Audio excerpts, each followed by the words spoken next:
Welcome to the Wokest Warren, where we have the wokest discourse. My name is Julie Stout, and I want to tell you a story about my great-grandfather. I saw in the news today that ICE is in Columbus, so I feel like it's only a matter of time before they filter up to the Youngstown area. I guess I'm not surprised that it's happening. I mean, I think it was stalled for a long time, with deference to Governor Mike DeWine. Like, I know that it was worked out with the governor's office. I don't actually know that for a fact. I'm just making that up.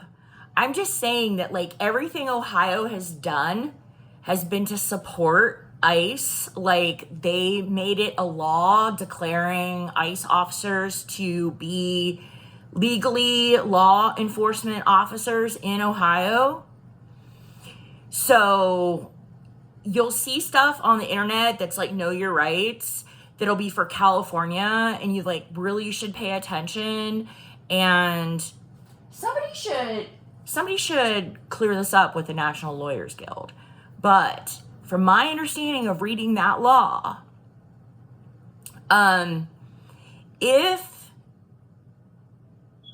an ICE agent in Ohio asks for your ID, your name, your birth date, and your address, I think those are the three things in Ohio law that you have to tell a cop: your name, your birthday, and your address. So if you think that you're being cute when a cop pulls you over and you weren't doing shit and they're like, oh, I want to see you. Well, if you're in a car, say you're a passenger in the car. If you're a passenger in the car and the cop is like, I need to see your driver's license, it's completely pointless, in my opinion, to argue with him about what the fuck you need to see my license for, which is a perfectly legitimate question because it's not a good reason. But in Ohio, it is the law that any cop at any time, with no presumption of guilt, no probable cause, can ask you to identify yourself. And legally what that means is you have to tell them your name, your birthday, and your address. So why is this important?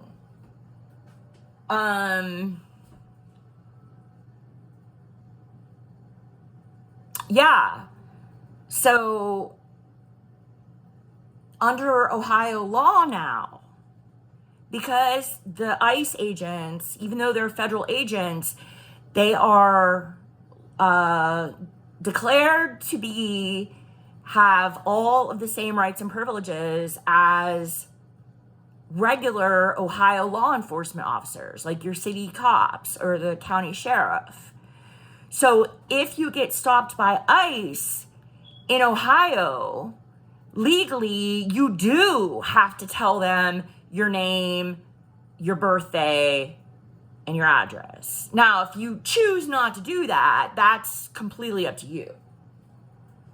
It's not my business, okay? I don't know the pros and the cons of each. But it seems to me that unless you're going to escape or be de-arrested, like, once they get you down to the station, they're going to find out who you are. They probably know who you are with the facial recognition software before you even leave the scene. Like, you're not going to be able to hide your identity from the police. Like, you're not. So you may as well just tell them. Unless you have, like, warrants and you're going to, like, run away. I just can't think of any reason not to tell them who you are that is going to help you later on in your case.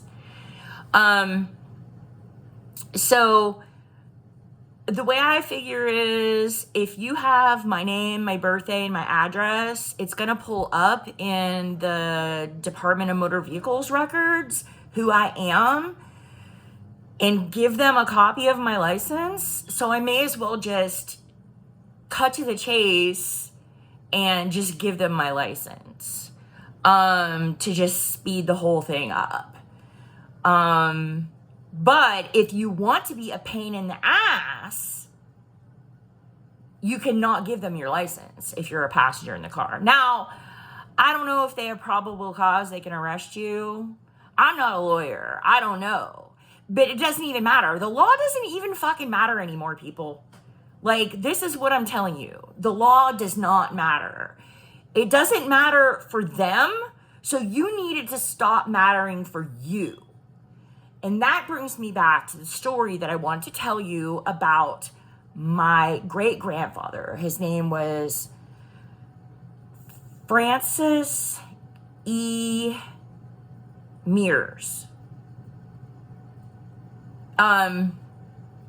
Actually, he might have been a junior. I forget. But his name was F.E.Mears. And he was a real estate broker. He was a real estate agent in Niles for many, many, many years. I'm related to him through my dad, who is related through his mom, the late Marie J. Stout, whose maiden name was Mears. That was her father. She was the oldest child, a daughter. Anyway, I remember my dad, when I was a little kid, like, telling this story about the some ancestor coming from Ireland during the potato famine. And I don't know if that's oral history or just some bullshit, because I'll tell you what, like, my grandma told a lot of bullshit stories. Like, I'm talking, there were like mystical elements, there were like angels. That was her favorite thing, to tell me about angels and everybody that she knew who had seen an angel. Okay, so this is what we're dealing with. This is the level of reality that we're dealing with here. F.E.Mears did not come from Ireland. F.E.Mears was born in Niles, Ohio. And in fact, he was born in the place in Niles, Ohio called Summit Hill. It's down Summit Street when you go down before you go over to the bridge to McDonald. And down in the flat river valley, there was a factory that made nails.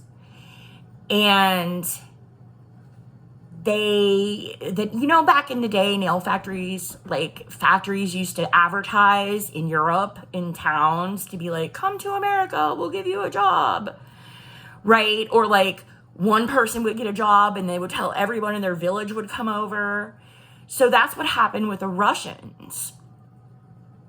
Or I don't even know if they're Russians. They could be like Ukrainians. They could be like Estonians. Like, I don't know, but we're going to assume some Slavic people lived in a tent city. And this would have been and it was called Russia Field, not Russia Field. It was pronounced Russia Field.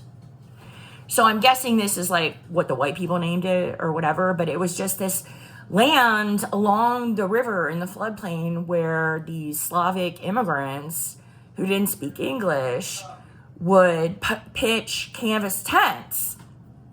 Well, F.E.Mears, my great-grandfather, who lived on Summit Hill, played with the immigrant children. Because that was who was in his neighborhood, was all these, he lived right next to a tent city. So he played with the kids in the tent city who spoke some other Slavic language. We're going to assume is Russian. So, my great-grandfather learned Russian and spoke it fluently, which is like fucking nuts, right? I mean, you're just like some random like Irish kid living in America and like you learn fluent Russian. The lives of poor people are strange. So they were like, I don't think financially solvent. His dad was married 3 times and he had 17 brothers and sisters. And considering where they were living, which is like right in poverty central, that's like the part of Niles where like poor people live back in the day. Now, nobody hardly lives down there. But my friend EJ lives down there. And yeah, it's the place is still there. It has houses built on it now. So anyway, my great-grandfather played with the kids in Russia Field and learned to speak fluent Russian. And his dad, who needed money, was like, how can I monetize this? Right? I mean, apparently Irish Americans back then did not have any kind of inhibition about like just making your kid work and taking their wages. F.E.Mears, my great-grandfather, worked in a coal mine when he was 7 years old. You know, Mineral Ridge, Ohio, that used to actually be a mineral ridge. Like, there's a lot of coal mining that took place there in Wethersfield Township. So, the job that my great-grandfather, F.E.Mears, had as a little kid was to take the canary into the coal mine. And he was in charge of like feeding and taking care of these canaries.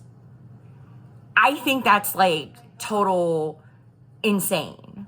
That you're like, oh, the canaries that tell us if there's like noxious gas that'll kill someone, let's just like send the children to go like place those in the mine before like the adults go in.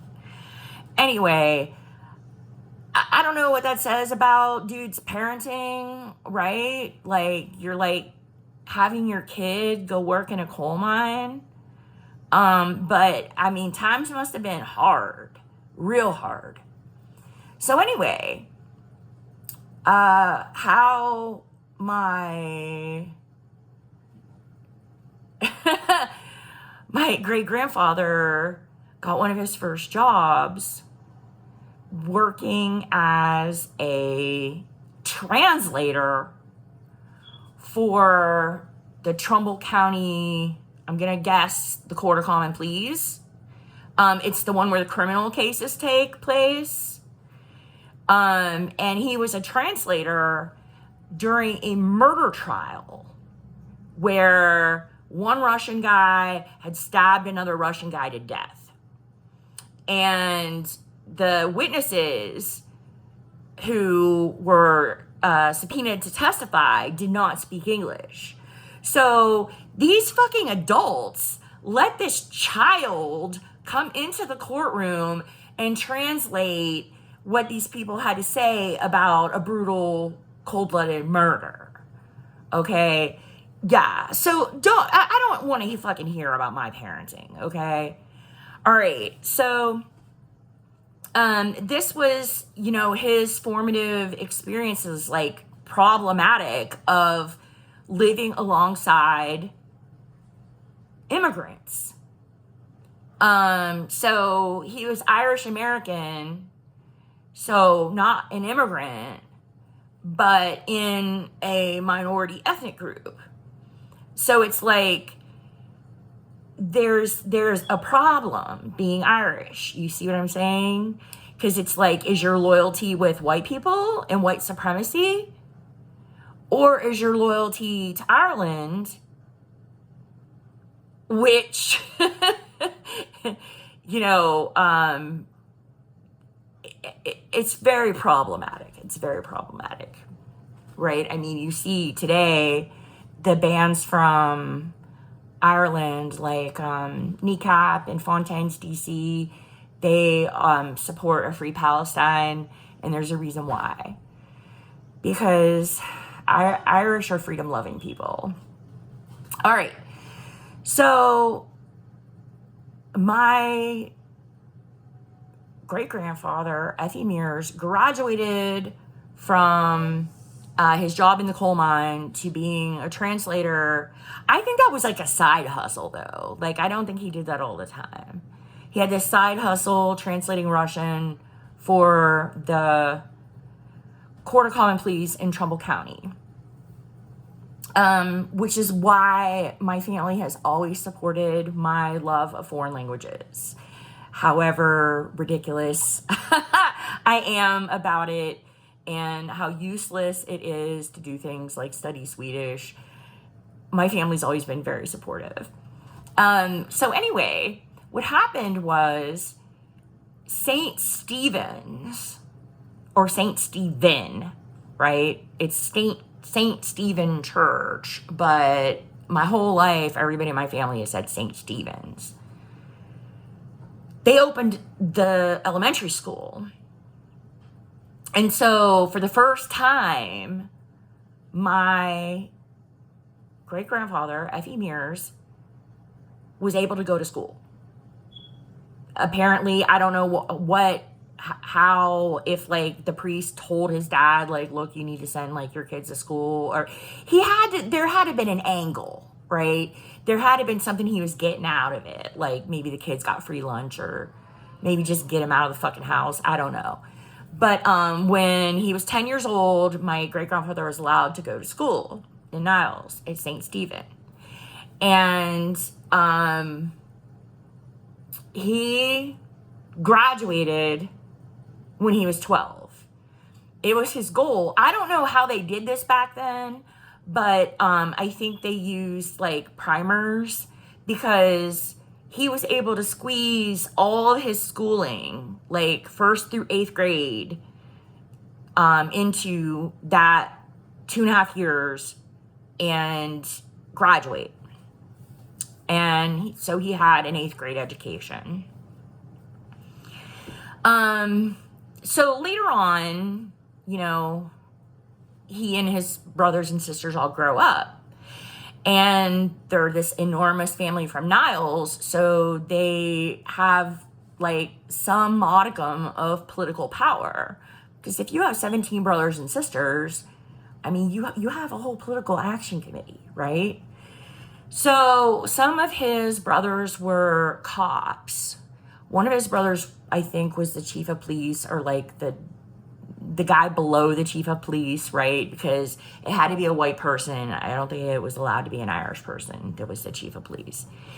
And he himself was the postmaster, which I don't know how the hell he got that, because what I understand about those postmaster gigs is that you have to be connected to get one of those.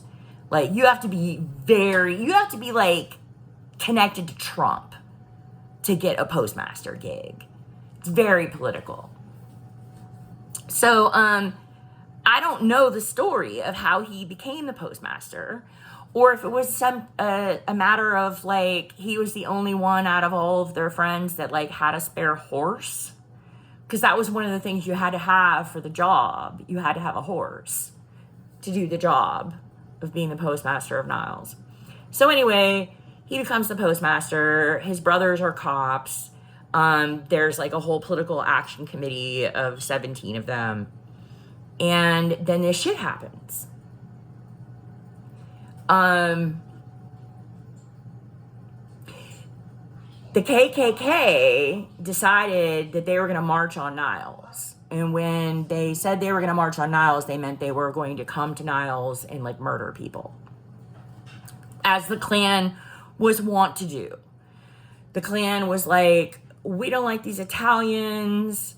These Italians are trash, and they worship the Pope, so they're evil, and they drink. So that's what dates this. It happened during Prohibition. They're like, those Italians drink. Those motherfuckers, we're going to go fuck them up. We're going to fucking kill them. And we're going to go find their nuns, and we're going to rape them. So, or at least that was the story that was going around Niles, right? I don't know, like, a lot of what I know about this, I know from the book Steel Valley Clan, which was published by a professor from YSU who is now deceased and whose name I forget, but I'll put it in the comments. Anyway, they're like, okay, with the part about, so this part about how they were going to rape the nuns is not in Steel Valley Clan, the book. That's from my family's oral history. That everybody in town was like really fucking worked up about that, about nun raping. So they're like, we're not going to fucking take this. We're going to fuck them up. Okay? We're gonna fuck them up. And this is like old-timey prohibition, like mafia days. So they had those machine guns, like the Tommy guns. And they're like, fuck you, KKK. And the reason I know this is because there was a photograph taken. I don't know if it was taken that day or like in the days leading up to the riots. But they had a little militia, and they posed for photographs. And my great-grandfather had this photograph hanging in the office of his real estate office. Now, ironically, skipping ahead here. No, I'll leave that. I'm gonna leave that for the end. Okay, so I don't know what calculations were made. I don't know if it was loyalty to St. Stephen, like the parish, right? Because my great-grandfather had a very strong affinity for St. Stephen's Church because he went to school there. So he and his brothers decide that they are going to fuck up the Klan. And they did. Now, when my grandmother tells me the story, she tells it as it all happened on one day. She's deceased too. Okay, but anyway, when she was alive and she told the story, she told it happening one day because as she was a young child when it happened, like preschool age. And she remembers seeing from her window on Warren Avenue, she remembers seeing people marching down the street. But anyway, so while she was hiding in her bedroom, my great-grandfather, he went out with his brothers and his Tommy guns. And apparently they made a bunch of bombs too. I know that from Steel Valley Clan. I don't know that from my family history. I don't know anything about bombs. But I do know about the machine guns. And so what they did was, according to Steel Valley Clan, my great-great uncle organized, okay, what they did was they got a bunch of junk cars and parked them in the middle of Main Street. So the street that nowadays the McKinley Memorial is on, they had some kind of intelligence that was where the Klan was going to come into town, like over the bridge. And they're like, okay, they're going to come into downtown, and so we're going to trap them here. It's going to be like I don't know what the word is, like a punji pit, you know. Anyway, it was like guerrilla warfare. They're like, we're going to just put a bunch of junk in the middle of the road on Main Street, so they have to get on foot out of vehicles. And then when they're out of vehicles, we can like bomb them and kill them. So they also, one of the things that they did was they did the junk cars, and they also did piles of used rubber tires. They lit piles of tires around Niles and set up checkpoints so that every road that came into Niles had men with machine guns and rifles, like all kinds of hardware, right? Guns. And anybody who would come into town that wasn't able to like identify themselves or like wasn't known to anyone, they just got fucked up. Like they got assaulted. And I'm talking white people. So like there were some guys that came from like Vienna Township, and they pissed off the guys that were standing right where they were standing is where the country fair is on 422, where it used to be Nicolino's in that plaza. It used to have a laundromat in it by the roller rink.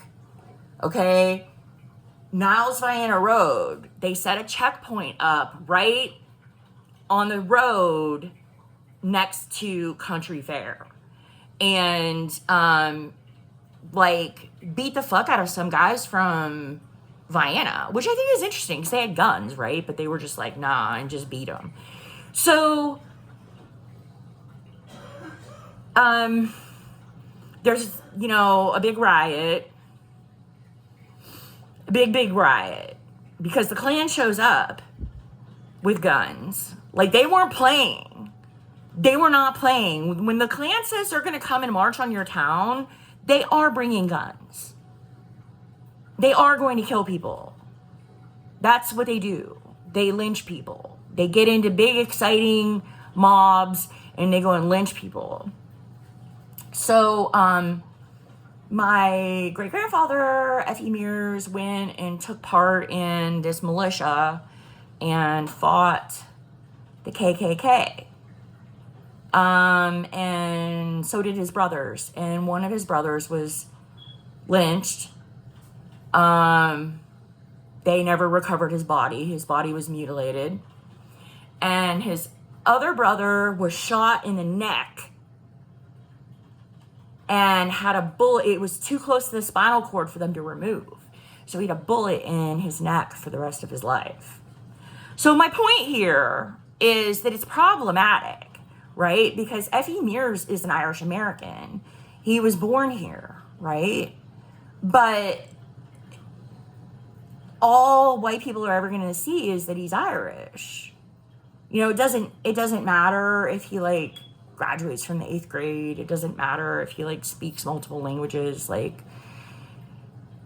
I don't know, but he was the postmaster. I think there's like a level that non-immigrants can rise to. And then there's like another level that if you're just like born in the United States, natural born citizen, you can like get a little further. Each generation gets a little further, or that's how it's supposed to be.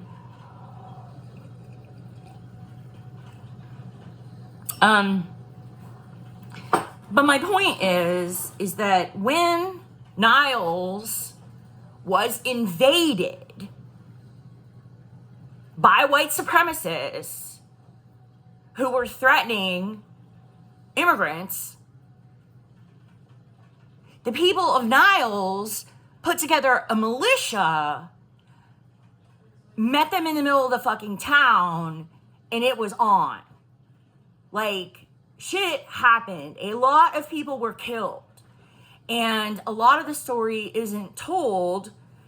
I mean, you can find some bits of it, you know, outside, like in the Youngstown Vindicator. There are some oral histories that are printed in there. But the thing is that they killed a lot of people. So you don't go around like, because there was a backlash when this was over, because the mayor of Niles was a KKK member. So there was like this echelon of like white Protestants who were the mayor and city council. And the mayor was like legit on paper a member of the KKK. So after the riots, the Protestants had a hard-on about prosecuting the Catholics for shit that went down during the riots. So people didn't tell. But, you know, there were a lot of people that were murdered, and a lot of people killed a lot of people and didn't tell anybody about it because they didn't want to catch a felony. I guess they talked about it with each other, but it was, I mean, there were bodies, like, we know people died. So somebody killed them. And, like, nobody claims those deaths. So, my point is, my great-grandfather was not an immigrant, but when immigrants were threatened, he knew that it was his ass on the line too. Like, didn't matter that he was born in the United States, didn't matter that he had a lighter complexion. He had red hair. He was a ginger. So, it didn't matter that he was, like, literally as white as you can get, or as unmelanated. He was as unmelanated as you can get and still be, like, medically normal. It didn't matter. And the reason I'm talking about that is because I need white people to understand that just because they're taking away brown people does not mean that you are not in danger. I just want everyone to be clear that, like, okay, first of all, white supremacy is not a real thing, okay? It's a fantasy. This fantasy that white people are somehow better than people of other races, that, like, the white race is superior, it's total bullshit. It's total bullshit. Doesn't matter what race you are. First of all, race isn't even a real thing, biologically. Biologically, race does not exist. The way I learned it at YSU is that any human being can mate with any other human being, produce a fertile offspring. It's the same species. There's nothing below the species level. There's nothing below the species level. So, that's from a physical anthropologist point of view. So you have to understand that white supremacy is all based on fake bullshit. Like, it's not real. All it is power. White people have power over people of color in North America and arguably in the world. Okay? White people did this. They, like, decided that how they were going to do it is they were going to extend the power to all people that had a physical feature that was recognizable. So, anyway, yeah. So, during Prohibition, if you had red hair, you were a fair target for the KKK because you were Irish, and that means you were a dirty papist, etc. And I'm telling people now who think they're white, like, that shit ain't real. Like, when they come for you, they come for you. And it doesn't matter. Like, these motherfuckers who are like, I voted for Trump, and, you know, I didn't want him to take away my mother-in-law. Well, dumbass, what did you think he was going to do? He told you what he was going to fucking do. You're fucking stupid. Everybody out here. Now, people of color, persons of color, I'm going to address you at this part of the video. Like, you should take advice from your own community about how to handle this. Because I don't fucking know.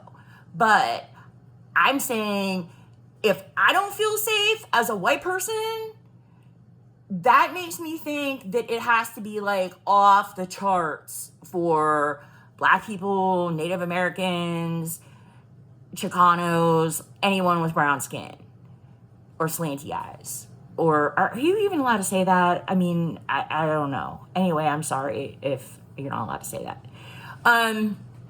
Basically what I'm saying, anyone who isn't white probably should take this pretty fucking seriously. And I am very concerned about ICE coming to Warren, because we know that they're already here because they fly people out of the airport and they're staying at the fucking hotel at the Eastwood fucking Mall.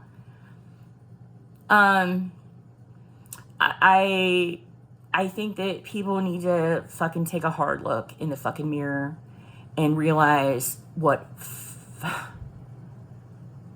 fucking traitors you all are. Like, me too. It's like, we're just gonna stand here and let this fucking happen. We're just gonna stand here while members of our community are being, like, dragged across the street, like, on their pregnant stomach. Like, people are being shot. Like, they're just, like, they'll shoot you in the back. Like, ICE will shoot you in the back. They have and they will. As you're running away. Yes, ICE will do that.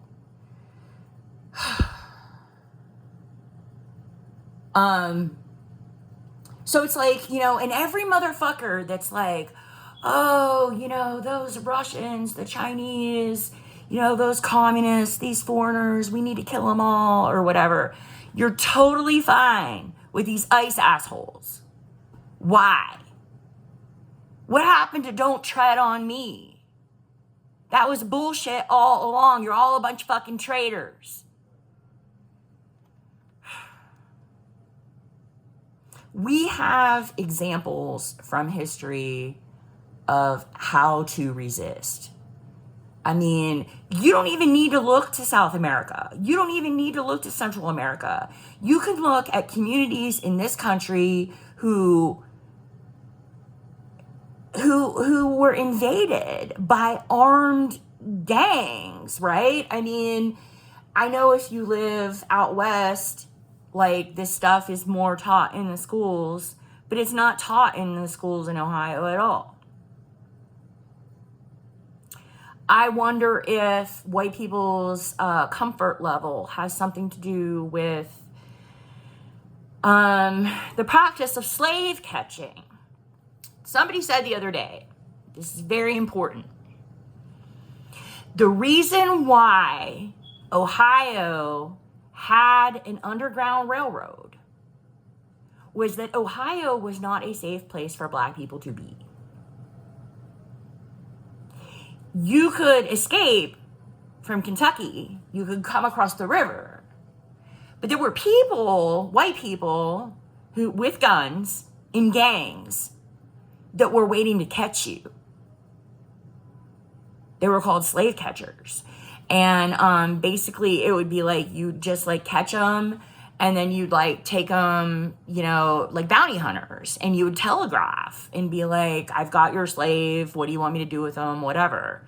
There was a whole network, an intelligence network from Ohio to Kentucky about catching runaway slaves. That's why the Underground Railroad happened, because you had to hide if you were black. Ohio was not a free place for black people to live, even though it was in the Union. It's just, people just assume that it was actually free to live here. It was not. It was very dangerous. But I wonder if white people's attitudes toward ICE, who are like reactionary Trump bootlicker fucks, if that comes from the slave catchers, the culture that supported slave catchers in their community. Like, if you didn't want the slave catchers, you could hire a county sheriff. You could elect a county sheriff who said, we're not going to allow this to operate in our county, and make things very, very uncomfortable for those bounty hunters. However, to my knowledge, there is no sheriff in the history of Ohio who did that. So Ohio has a culture of getting the white public to assent to, I want to say human rights violations, but there is no such thing as human rights law anymore. There's nothing. It's unenforceable, right? I mean, there are some treaties, like maybe we have to follow the Geneva Convention because of a treaty. I don't know. But as far as like international human rights law, it's completely out the fucking window. Because the United States is violating it every day on national television, right for Amnesty International to see, and they don't give a fuck.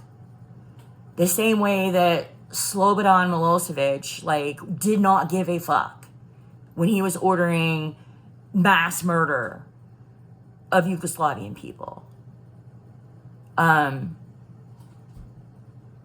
Yeah. So there has to be, for this to work, there has to be a culture of white people in Ohio who are going to be comfortable with the slave catchers, which is what ICE is. ICE is just slave catchers. I need you to understand that. So